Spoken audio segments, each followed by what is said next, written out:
નમસ્કાર મિત્રો, હું પ્રયત્કર કાનડિયા. મિત્રો, હું આજે વાત કરીશ જ્ઞાન પ્રક્રિયા, સૂચિકરણ, કેટલોગિંગ. જ્ઞાન પ્રક્રિયાની પેટા ભાગમાં આપણે વાત કરીશું તો સૂચિકરણ. આમ તો સૂચિકરણ ને વર્ગીકરણ બંને આવે, પણ વર્ગીકરણની વાત આગળના વિડીયોમાં મેં કરી છે. એટલે જ્ઞાન પ્રક્રિયા, સૂચિકરણ, નોલેજ પ્રોસેસિંગ, કેટલોગિંગ. મિત્રો, આ વિષય જે છે એ ગૌણ સેવા પસંદગીની પરીક્ષાના સંદર્ભમાં હું વાત કરી રહ્યો છું. ને આ જ્ઞાન પ્રક્રિયા, સૂચિકરણ એ મારું પુસ્તક છે, જે પુસ્તક ગર્ગ લાઇબ્રેરી દ્વારા પ્રકાશિત થયેલું છે. આ પુસ્તકની અંદર નેટ, સ્લેટ, જેઆરએફ, પીએચડીની એન્ટ્રન્સ એક્ઝામ અને ગૌણ સેવા પસંદગીની સ્પર્ધાત્મક પરીક્ષામાં પણ આ પુસ્તક ખૂબ કામમાં આવશે. કારણ કે આમાં ડિસ્ક્રિપ્ટિવ આ બુક છે અને ડિસ્ક્રિપ્ટિવ રીતે મેં રજૂઆત કરી છે, વર્ણનાત્મક રીતે રજૂઆત કરી છે. એટલે તમે વાર્તાની જેમ જો આ પુસ્તક વાંચશો, સરસ રીતે એકદમ સ્ટ્રેસ વગર શાંતિથી વાંચશો, તો આ પુસ્તકની અંદર જે મેં લખાણ લખ્યું છે એની અંદર મેં રેફરન્સીસ જુદા જુદા આપેલા છે. તો એનાથી તમને પરીક્ષા આપવામાં, ગૌણ સેવા પસંદગીની અથવા તો બીજી સ્પર્ધાત્મક પરીક્ષાઓ આપવામાં ખૂબ જ ઉપયોગી થશે.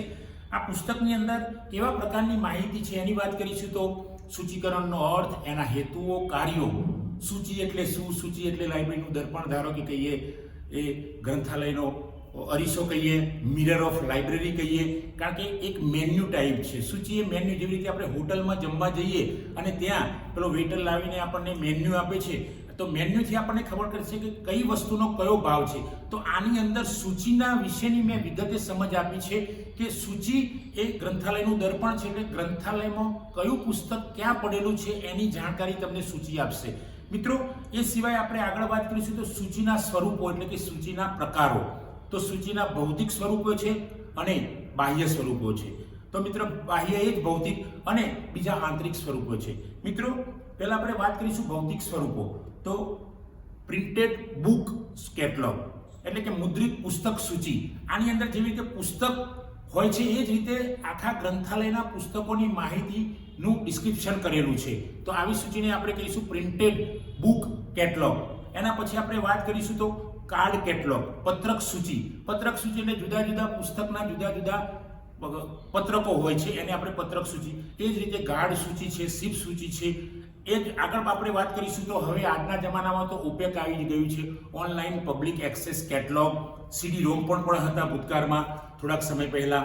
એ જ રીતે આપણે વાત કરીશું કમ્પ્યુટર પ્રોડ્યુસ્ડ કેટલોગ પણ છે, તો એની પણ સમજ સરસ રીતે આની અંદર આપવામાં આવેલી છે. એ રીતે માઇક્રોફિલ્મ, માઇક્રોફિશ પણ પહેલા આવતા હતા.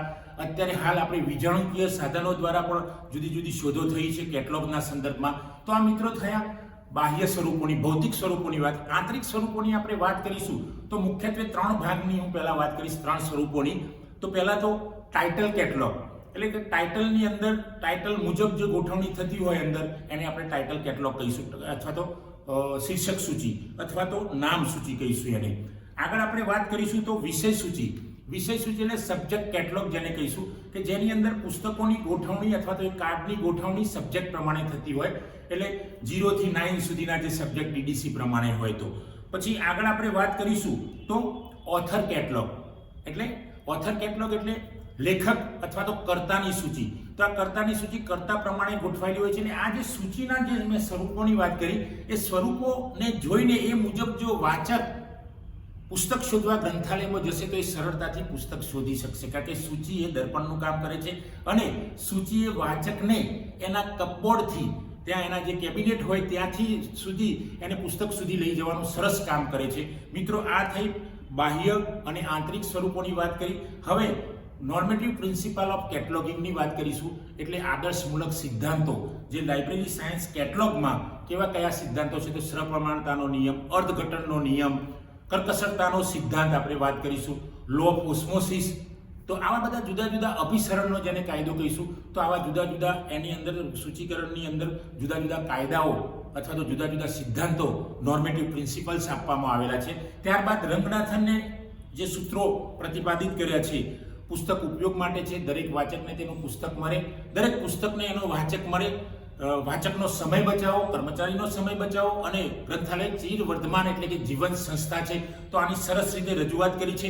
કેટલોગિંગમાં ઢાળીને એને કેવી રીતે સૂચિકરણમાં 5 સૂત્રોની વાત કરવી તો એની સરસ રીતે વાત કરી છે. તો મિત્રો આ પુસ્તક જો તમે વાંચશો તો તમને ખૂબ મજા આવશે. ત્યાર પછી આગળ આપણે વાત કરીશું તો કેન્દ્રીય સૂચિ. કેન્દ્રીય સૂચિ એક એવી છે કે જે મોટી સંસ્થા હોય અને એની અંદર 4-5 ગ્રંથાલયો ચાલતા હોય અને જે સેન્ટ્રલ લાઇબ્રેરી હોય એ જે સૂચિ બનાવશે અને સૂચિ બધા જ ગ્રંથાલયો ઉપયોગ કરશે. સેન્ટ્રલ લાઇબ્રેરીમાં બનશે અને એના આજુબાજુની જે બ્રાન્ચીસ હોય એ બધા જ ગ્રંથાલયો ઉપયોગ કરશે અને આપણે કહીશું સેન્ટ્રલ સૂચિ અથવા તો કેન્દ્રીય સૂચિ. એ જ રીતે સંઘ સૂચિ, 2 કે તેથી વધુ ગ્રંથાલયો ભેગા મળીને જે સૂચિ તૈયાર કરશે એને આપણે કહીશું સંઘ સૂચિ, યુનિયન કેટલોગ જેને આપણે કહીશું મિત્રો. તો આ યુનિયન કેટલોગ અને કેન્દ્રીય સૂચિની સરસ રીતે વિગતે ચર્ચા કરવામાં આવી છે. આ પુસ્તકમાં તમે જો વાંચશો સરસ રીતે એને વર્ણનાત્મક છે અને વર્ણનાત્મક તમે વાંચશો એટલે તમે એમસીક્યુ પણ જાતે બનાવી શકશો અથવા તો પરીક્ષાની અંદર એમસીક્યુ પૂછાશે તો એના પ્રશ્નોના જવાબો મિત્રો તમે આ પુસ્તક વાંચીને જાતે બનાવી શકશો. તો મારી સૌને વિનંતી છે કે આ પુસ્તક બરાબર વાંચો. અમે પ્રકરણોની વાત કરીએ, પ્રકરણો પણ બહુ સરસ રીતે વાંચો. એ પછી આપણે વાત કરીશું તો કેટલોગ જે AACR 2 મુજબ. તો AACR મુજબ AACR 2 એક સ્ટાન્ડર્ડ છે, કેટલોગ બનાવવાનું સ્ટાન્ડર્ડ. તો એ AACR 2 મુજબ કેવી રીતે કેટલોગ કાર્ડ તૈયાર થાય છે. ધારો કે ઓથરનું નામ હોય, ટાઇટલ હોય, પ્રકાશક હોય, સાઇઝ હોય પુસ્તકની, એની સિરીઝ હોય, તો આ કાર્ડની અંદર કેવી રીતે લખાશે. તો AACR 2 નું જોરદાર ફોર્મેટ સરસ રીતે આપવામાં આવેલું છે કે વિદ્યાર્થી જો 1-2 વાર ધ્યાનથી વાંચશે તો AACR 2 નું આખું ફોર્મેટ એને ખબર પડી જશે.